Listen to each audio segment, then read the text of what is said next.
Hello, Atlanta Realtors and community. Welcome back. I am Karen Hatcher, your host, one of the hosts for the Atlanta Realtors Rundown podcast. And I'm so excited today to have Terri Lee, CEO of the Atlanta Housing. And y'all, she is so passionate about her work. Wow. And she has taken the role with full steam, vision, heart, passion, all of that. I just had to get her on the show so she can tell you all just all the amazing things that she is working on, that Atlanta Housing is working on. And we're about to get into it because you're going to learn some really cool things that you can talk to your clients about and how you can also attract them to Atlanta Housing and the programs that they do offer. So we're going to get into it. I'm going to tell you a little bit about Terri. Terri is the President and Chief Executive Officer for Atlanta Housing. With more than 20 years of experience in service helping to house residents of all backgrounds and income levels across the Southeast, Terri is one of the nation's most trusted and sought-after experts in public policy and housing affordability. Prior to taking the helm of Georgia's largest public housing authority, Terri served as Chief Operating Officer for Atlanta Housing, following her distinguished appointment as the City of Atlanta's first Chief Housing Officer, where she was responsible for spearheading the One Atlanta Housing Affordability Action Plan, which was to mobilize $1 billion from private and public sources to create and preserve affordable housing throughout the city. An impactful community development professional, Terri is an operations strategist with a proven record of employing creative solutions to improve outcomes within the public and nonprofit business sectors. She is a sought-after organizational improvement expert with successful projects including restructuring and realigning housing and development agencies, implementing strategies to encourage neighborhood stabilization efforts, and formulating policies to create community development investment opportunities that stimulate neighborhood transformation and growth. A proud HBCU graduate, and for those that don't know, that is historically Black college and university. I'm one as well. Woo! Terri holds a Bachelor of Arts in Public Administration from Grambling State University and a Master of Public Policy and Administration degree from Jackson State University. Terri is a lifelong member of Delta Sigma Theta Sorority Incorporated, a public service organization. Woo! Amazing, right? Yeah. Wait till we get into this interview. So tell us a little bit about you and your rise to success and CEO of Atlanta Housing in one of the most largest metro areas in the country. You know what? First, Karen, thank you so much just for the opportunity to share today. I really appreciate it, and I don't take it for granted that you've given me this opportunity and this platform. I'm from Grambling, Louisiana, and I'll tell you, I've been in Atlanta now for about 20 years. Literally came to Atlanta to work with the city of Atlanta in housing. And so for 20 years, I've had the privilege and the opportunity to serve Atlanta residents looking at how we can make better housing opportunities for our residents. My career has really been just a true blessing from God. It really has, because throughout my entire career, even the time before coming to Atlanta, I've always been in the mode of service and in a mode of serving people, be it through city planning, be it through housing opportunities, be it even through infrastructure projects. I've always been given the opportunity and the platform to use my God-given talents and my abilities to be able to help people have a different way of life. And so even when you think about my rise to becoming the president and CEO of Atlanta Housing, it was literally after serving the organization for 3 years, well, really after serving the city for over 20 years, but definitely serving the organization for 3 years as its chief operating officer. My predecessor, Gene Jones, actually asked me to come to the Housing Authority to serve as his chief operating officer. And at that time, Atlanta Housing did not have the best reputation. And so many of my colleagues and friends said, well, why would you go over there? Well, I prayed about it. And in praying about it, I didn't have the answer as to why, but I knew I had the direction as I had direction to go. And so literally going into the Housing Authority in December 2020, December 10th, 2020, it gave me a totally different perspective of the opportunity that the Housing Authority had. And when I say opportunity, it's really the opportunity to help people and help people differently. And I'll never forget, I had a chance one day to speak with one of our residents. And, I was thinking about, throughout my career, I've worked on policy, I've worked on different projects. But as I was talking to her, what really hit me very hard was she could care less about inclusionary zoning. She could care less about the Housing Opportunity Bond Program. She could even care less about the Choice Neighborhood Grant. What was important to her, will you process my paperwork so my kids will have somewhere to sleep tonight? Right. And that really showed me, at the end of the day, everything that we do is all about how we help people and how we help people have a stable way of life. And so my matriculation to president and CEO, quite honestly, is an opportunity for me to continue my service, but take that service to a different level and really elevate the vision of being able to use our housing resources as a way to elevate our families to a different level of economic self-sufficiency. I love that, and it resonates so much with myself and other, realtors that are listening to this call, because we help build communities in terms of putting people in homes, and so to get people to even get to the path of home ownership, just housing stability, right? Stability of family, and then watching their family grow and their legacy grow, and then moving from that stable housing to stable renter to one-day homeowner, right? And that resonates so much with us. And I mean, honestly, I don't know anyone who gives back more than realtors, because we volunteer so much in the community. So y'all, if you hear her passion about this, it's just really incredible. And so I really want y'all to, pay attention to the mission of Atlanta Housing and how you can help bring more of these families and create more opportunities for more families to get into these homes and get into these in these neighborhoods, creating stable housing. So Terri, you're often known to say that Atlanta Housing is reimagining affordable housing. Yeah. Can you explain to our audience what that means? No, absolutely. So I look at it, and I'm literally smiling because I'm thinking about, there's this painting that was painted by Jansen Robinson, and it's called The Regeneration of Bowen Homes. And literally what he did, Bowen Homes is a 74-acre site on the west side of Atlanta. The Housing Authority demolished the public housing site, I believe, in 2009, and in 2023, we received a Choice Neighborhood Grant from the United States Department of Housing and Urban Development, about $40 million that we're leveraging against $500 million to really reimagine what that site could be. And so when I talk about reimagining affordable housing, I'm really talking about reimagining the opportunity we have to use housing, and specifically the provision of affordable housing, as the catalyst to really stream neighborhood transformation differently and be able to serve as that launch pad to really bringing back some of our neighborhoods. So when you think about Bowen Homes, 74-acre site, we're going to do a total of 2,000 units. It'll be a mixture of single family as well as rental units on that particular site. 40% affordability. Right? Wow, that's 40% amazing. Affordability on one of the major corridors of the city that will really attract other amenities to the area that could serve not just the folks that will be living at Bowen, but also the surrounding community and the surrounding neighborhoods as well. Also, Bowen Homes gives us the opportunity to come in and really bring some level of neighborhood stabilization to that corridor, because that corridor still does have some areas that need a little bit more help. And so, but being able to use the public investment through our land as well as other resources, and quite honestly, our partnerships, we're able to come in and stabilize that community and then transform and reimagine what it could look like. And reimagine it, Karen, doesn't mean we're coming in and we're changing the identity. No, that means we're sitting down with the former residents of Bowen Homes. We're sitting down with the neighbors that live in that community to understand what they want and what they want their homes to look like, right? Wow. What they want their neighborhood to look like. What amenities do they need in order for them to feel that they are a part of the community and a part of the decisions that are being made in the community. In that way, the businesses thrive as well. So that's exactly right. The businesses that go into that mixed-use development and mixed income development, it just really spurs the whole economic impact of that whole neighborhood, right? That's exactly right. That is really cool. And y'all, if you've seen those plans online, it's beautiful. Thank you. It's beautiful. Beautiful plans. Thank you. If you haven't, go to it's AH.com, right? It's Atlanta Housing. www.atlantahousing.org. Go down there and check out some of the plans for these projects. They're beautiful, and what is the impact that it's going to have on that neighborhood? And is incredible. Well, even more than that, I would say follow us on social media. Yeah. We're on all the social media platforms at Housing Atlanta. Yeah. Definitely follow us. You'll find out information not just about our projects, but information about our board meetings, as well as activities with our residents. Just this past weekend, we held a teen summit at the Harlan YMCA, where we literally brought panelists in to talk to our youth about opportunities opportunities beyond high school, Yeah. whether it's a technical college, whether it's a 4-year college, or whether it's even the military, just really what their chances and opportunities are to pass their matriculation in high school.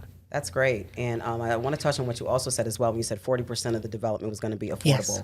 That is huge because when you talk about, it's usually sometimes you see 10, 20%, right? So 40%, when you talk about workforce housing and that is the foundation of most businesses that are out there, even small businesses. When you talk about the workforce of small business, a lot of them fall into that demographic, that group, right? That income sector. And so to be able to live right in that neighborhood. Because you're looking at affordable housing really being between 0 to 80% of AMI. And we know that 80% of AMI is pretty high for the metro area. We're looking at about $86,000 for a family of 4.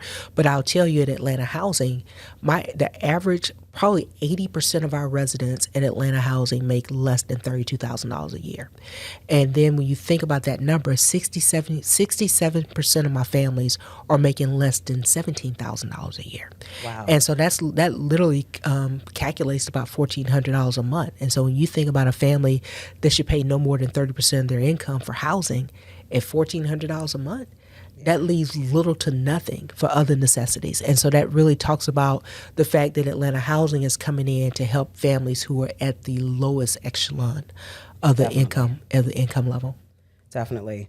So many small independent investors might not realize the potential of renting to an HVC program participant. And so what HVC is a Housing Choice Voucher program. Program participant. Could you share the top benefits for mom and pop landlords in participating in the HCV program, and what might they expect? So first I want to just digress for a moment. So the Housing Choice Voucher program is really in 2 forms. One is tenant-based voucher, and that's where we could help the mom and pops or other landlords that directly own their properties participate in providing housing for our recipients. But then the second is project-based vouchers.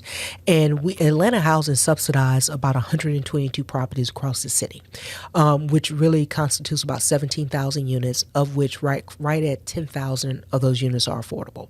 And so we're really incentivizing the private market to develop affordable housing in order to house our residents. So, but on the tenant-based voucher program, what's so unique about that, I said earlier that 80% of our residents are making about $32,000 a year. So if you just take the math that a person should pay no more than 30% of their income, that family shouldn't pay more than $800 a month for rent.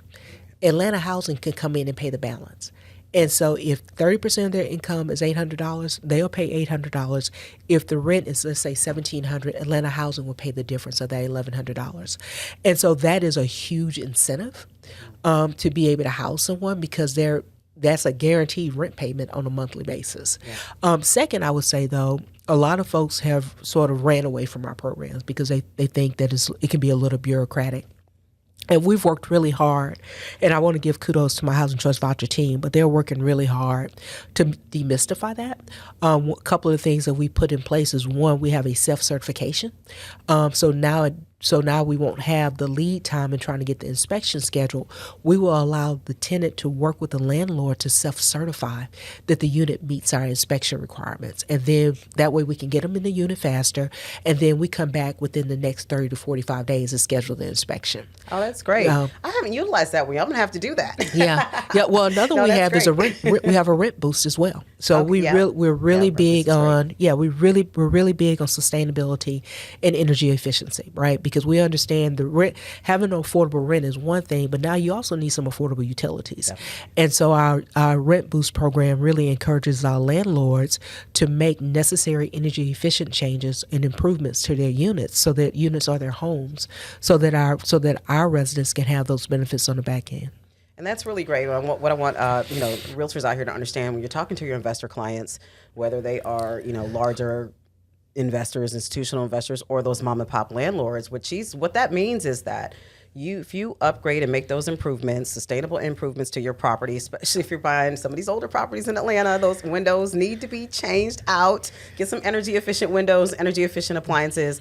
I work with this firsthand daily with my team, and it saves so much money on the tenant's utility payments monthly. They save so much money drastically when those windows get changed out, when you can get that insulation properly insulated. You know, they're not having to run the, you know, that furnace super high. They're not having to, you know, run the AC 24/7, or you got programmable thermostats. But it's also a financial incentive to the property owner, right? Exactly. Because depending upon the energy efficient improvements you make, you could get a rent boost on a monthly basis of $25 to $125.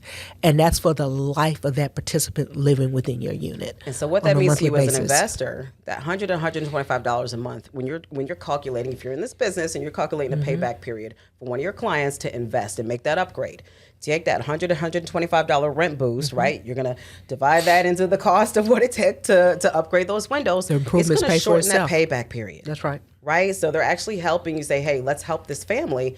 We're going to help you get the payoff period, get that payback for that investment you made quicker.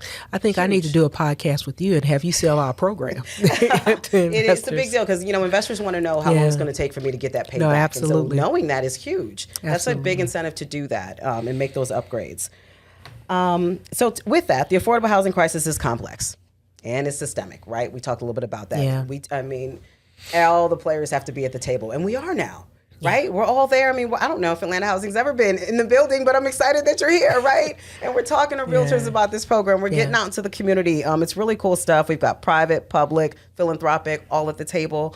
What misconceptions do you think the public has about affordable housing? And what would you like listeners to understand better about Atlanta Housing's mission? Yeah, so I think I want to go back, though, because we're at a moment in time that I've never seen before in Atlanta. In my 20 years of having the opportunity to be in this city and to labor in this city, I've never seen all the stars align the way they are aligning now. You have political will, political resources, public sector collaboration and philanthropic engagement that has never happened before. It's pretty amazing. It's very amazing, and I'm gonna give 100% of the credit to our mayor. Our mayor has often said that affordable housing is his love language, and he has been true to that just by not basically saying, "Hey, I want you guys to get this done," but also making sure that the playing field for us to be able to be successful has been leveled, and that we have the resources as well as the ability to work beyond any level of red tape to make sure we make things happen. And so I think that's really important.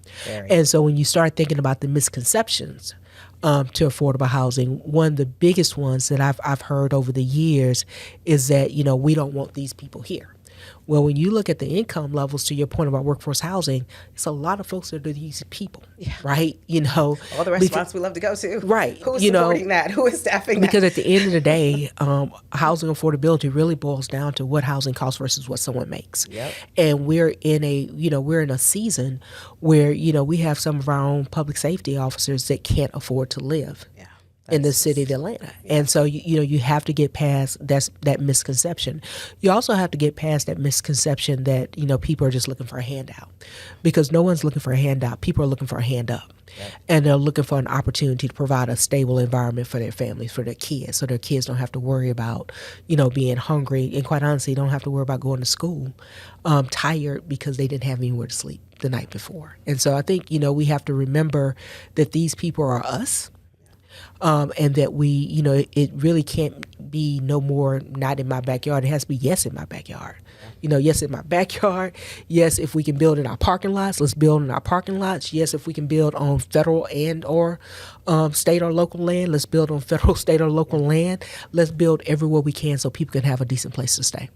That is so true, and just speaks to my heart and how we care about our community and people around us. And so you mentioned initially the mayor, and, you know, Atlanta Realtors, we're really proud of we've supported Mayor Dickens throughout his career. He's always been passionate about affordable housing and making sure that people have access to housing. So we 100% agree with that. And it's amazing what leadership can do, right? When you can instill the right culture. That's right. And it's infectious, and it moves throughout all of the different just areas in the entire city where you're pulling everybody together, and everyone that's working behind the scenes is all moving towards in one direction to make sure everyone has a place to live. That's right. That we have inventory. So love it. Because at the end of the day, it's about people. That's right. Right? You know, we're trying to build units. We're trying to increase the overall supply of housing in the city. We're trying to make sure people have access to decent, safe, and sanitary housing. But at the end of the day, we're trying to make sure people have safety and have a stable environment to live and dwell in. So Atlanta Housing has committed to creating mixed income communities. Absolutely. Could you walk us through how you approach integrating affordability within these new developments while fostering inclusive and thriving communities? Yeah. And so while under my leadership, I do know the organization is shifting. I have to give credit where credit is due. The mixed income model is one that was started under then Renee Glover, in reimagining what public housing could look like in this city and quite honestly across this country. Yeah. And so she started that working with the Hope 6 model. And so mixed income communities have been communities that Atlanta Housing has really been at the forefront of since probably the late 90s, early 2000s. And so as we continue that work, we recognize that mixed income communities are healthy communities and that it gives us an opportunity to use housing as the catalyst, but more importantly, we know that we have the ability to quite honestly incentivize developers to come in and improve the market, but at the same time not create an environment where existing residents, if they choose to want to stay, will be forced out. That's great. And the cool thing about what I always say about really great leaders too is and how you can really move the needle is leaders that are able to take pieces of what was already existing and build on top of it and not just come in and completely wipe everything out and starting, I'm going to do this and do this and do this. And then it just takes forever to get done, right? Instead of saying, hey, this is in place, let's move with this. Let's add on to this. Let's make this better. Let's improve that. And so I've really seen just how you've been able to do that and things have been improving. Being on the other side of the user side from, the real estate aspect, property management, real estate, and working with developers and investors, there has been, just even from the technology to communication, you're able to talk to the people on the phone, the inspectors on the phone, management on the phone. It's great. Now that makes me very happy. It's great. We have everybody's phone number. They call back. All of that. It's great. It's been really great. So thank you, because that's leadership. Yeah. Well, I thank my team. One of the things when it was announced that I would be the next president and CEO, a lot of my team members was probably like, whoa, because they know Terri, right? Yeah. And they know that, hey, we're getting ready to get it done. Yeah. We are literally getting ready to get it done. And if there are any barriers or obstacles in our way, then let's work together to move them out the way. And so when I met with my team on February 13th, it was the day after I started. On February 12th, I met with my leadership team, but on February 13th, I had an employee town hall where I talked to our team members about today, tomorrow, together. And we talked about where we are today. Where is the agency right now today, but how can we transition to tomorrow, where we're literally going to use housing as a catalyst to lift our families up to a different level of economic self-sufficiency. And we have to do it together. If I could do it by myself, then I need to go to another housing authority. Yeah. But together, we could literally change the face, not just of this organization, but the face of this city and Atlanta Housing's contribution to it. And so that is something that, that's why I'm so proud to hear you say that, because there was a time when we weren't answering the phones. Right. And so to be able to embrace it agency-wide is really important. And we still have some work to do, but I am proud of my team and proud that my team is able to embrace not just the change, but really the shift in how we have to respond in order to serve our clients and our customers differently. And what I love about what Terri just said, we have a lot of listeners too that are brokers, managing operators, managing brokers, team leaders, and so they're going to listen to this podcast with a different set of ears, right? And so hearing from you how you were able to inspire your team at a really large organization and lay the vision out and then get their buy-in, right? And then just she walks into these rooms, y'all, and she brings this energy and passion. If y'all ever go to any of these convenings or events that are out there, she is going to light up the stage. It's going to be, there's so much energy. And so I can only imagine being an employee there or team member and coming in and you're laying out here's where we're going and I need you all to come with me. Right? But I know what it means when you give a child a chance. Yeah. Right. I know that's me. Yeah. I know what it means when you give a parent the opportunity to provide for a stable environment for their children. It changes everything. It changed the trajectory of my life as well as my siblings. Yep. So I know what that means. Yeah. And so to be afforded the opportunity to be able to just have a little bit of that Yep. to be able to help is a gift from God. So I'm Y'all hear grateful about for the how she's opportunity. impacting change within an organization. So cool, y'all. So cool. Pick up those nuggets. She is leaving. I firmly believe, success leaves clues, right? And so when you That's hear good. and you listen to people that are successful and getting it done and really creating organizational change and showing strong leadership, and it's permeating down to the person answering the phones and out there in the field. Yeah. Not even just people in the office, Yeah. out there in the field, Yeah. right? And they're saying, hey, let me call back. That means it's moving through the organization, and that's not easy to do. So that's really cool. It's not. And I tell you, that was probably one of my, I didn't know how much of a culture shift we needed because, again, I had been in the organization. But that was one of the biggest things that I realized, that we needed that culture shift. But my team members also need to see me and see me lead by example. Yeah. So if I'm asking you to call someone back, then I need to call people back. Right, yeah. If I'm asking you to answer an email with same day, then I need to answer an email, timely as well. So it's really leading by example, and not asking the team members to take an effort that I'm not willing to take as well. Because at the end of the day, we have to serve our families. We do. So as CEO of a high-profile organization, what has been your most significant aha moment so far? Yeah. And any particular challenge that taught you something unexpected about this field?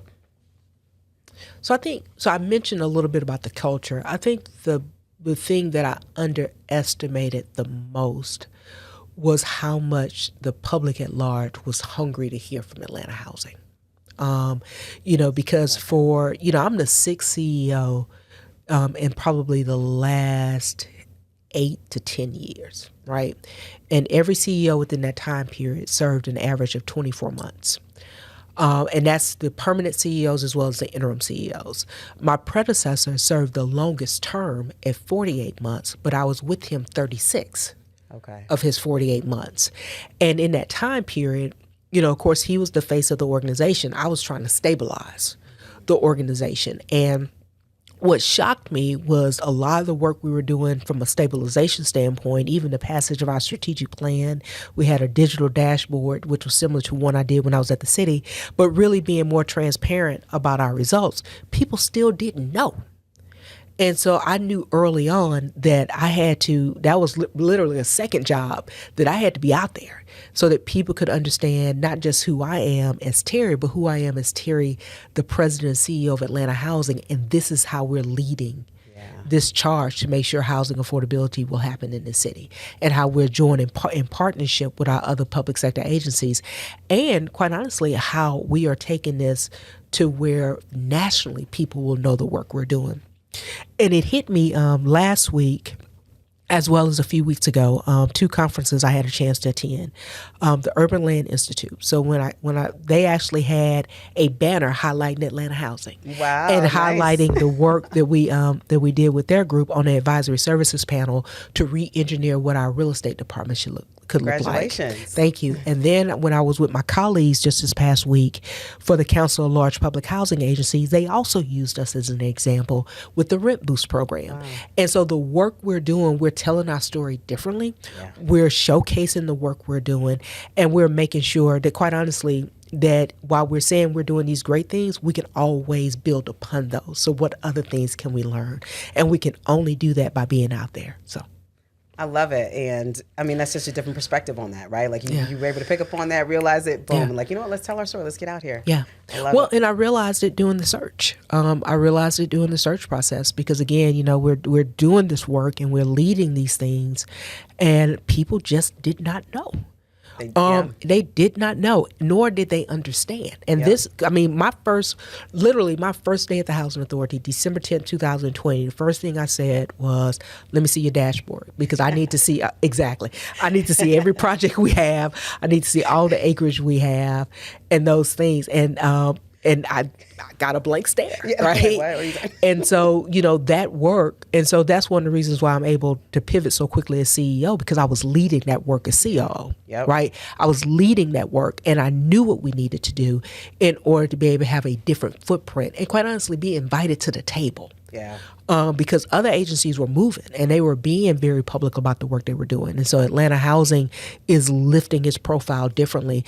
And our board, we have our board that's been in place since 2022 is a very, very strong board, and strong in a standpoint of understanding Atlanta, but also understanding the importance of a functional public sector agency. Yeah. And being able to lift up the charge of the city. So it's been great. That's awesome.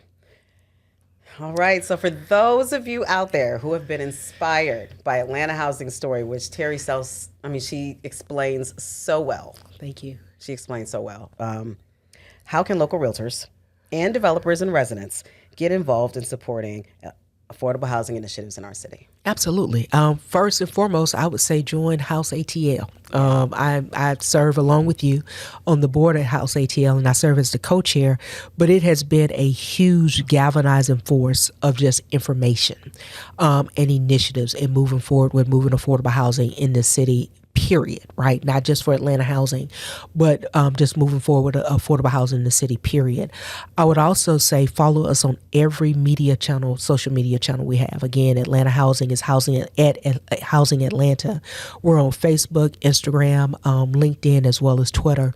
And then, when you're following us, we have announcements of events, right? Yeah, so all of our events, we have definitely within this last year, we have become very, very public about every event we have. Join us at some of these events. Join us at some of our resident events that we're promoting for our residents, because that's where you really learn about the heart of the agency, and you learn about the work that we're lifting up and the work that we're doing.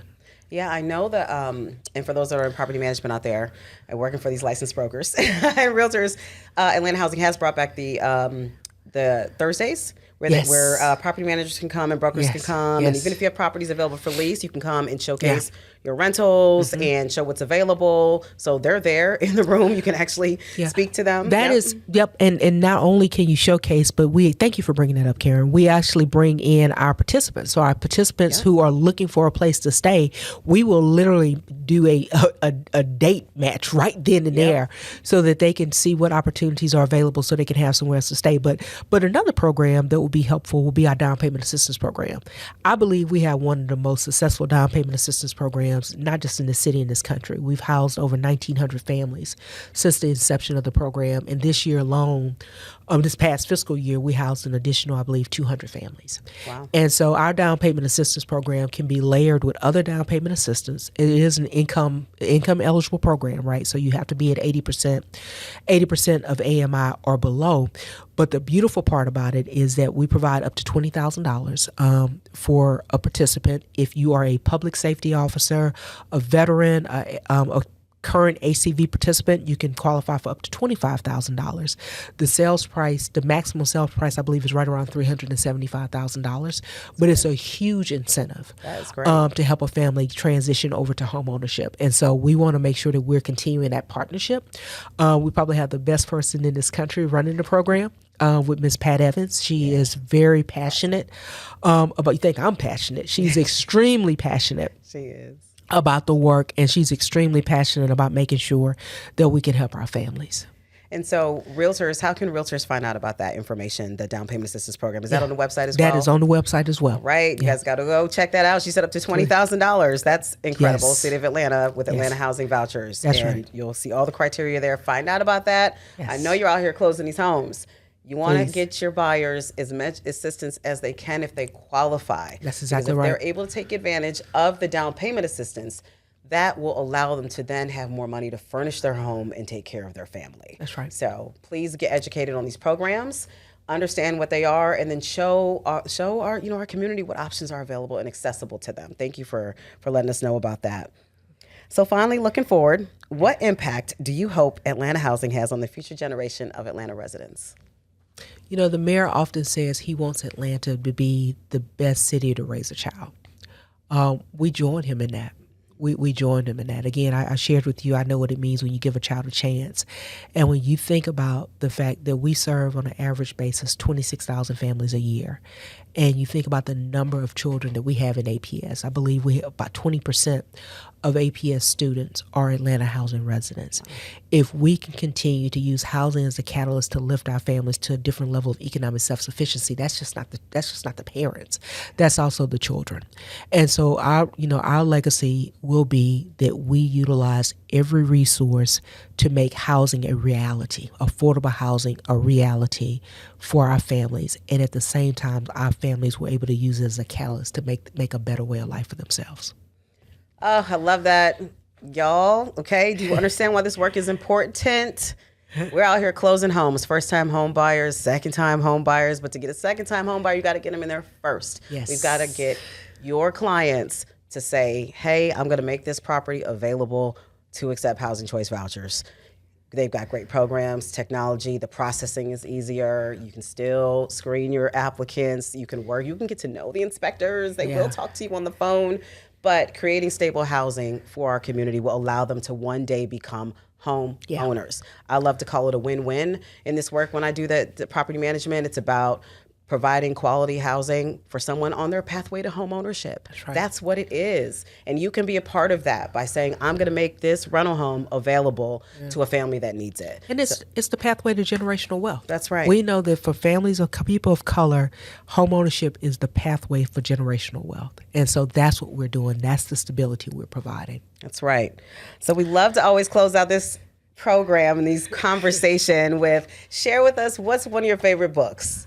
Oh, wow. Man, Child in the Promised Land. Man, Child in the Promised Land. I haven't read that. Yeah, by Claude Brown. Awesome. I read that book when I was probably 12 years old. I'm not sure I was supposed to read it. My sister was a student at Dillard University, and it was one of her readings. And when she came home for summer, she brought the book with her. And so I just love to read. So I had a chance to read that book. And what was so interesting about it is it's actually a true story, but it was based in Harlem. And Claude was, he was a young kid growing up in Harlem, got into some gang trouble, got into a lot of things he should not have been doing. But he was able to turn his life around. He spent a lot of time in juvenile detention facilities, even spent some time in prison. But he was able to use that as a launch pad to actually change his life. He got his college degree, ended up being a lawyer, and ended up being able to reinvest back in the same community that, quite honestly, he used to terrorize. Yeah. And so it really gave me that drive to never give up, and you're never too late to start. So true. That's awesome. And that's what we're supposed to do, right? Let's get back to our communities and help build and lift our communities up. Continue to push your gift and move your gifts forward. Yes. Share your gifts. So, Terri, thank you so much for today and sharing your story, Atlanta housing story, the work that you're doing with our audience. We appreciate you so much for your time. And again, one last time, how can our listeners keep up with you online? Yes, at Housing Atlanta, we're on all the social media platforms, Facebook, Twitter, Instagram, and LinkedIn. And then also our website is www.atlantahousing.org. Awesome. Thank you so much. And we will see you all next time. Thank you.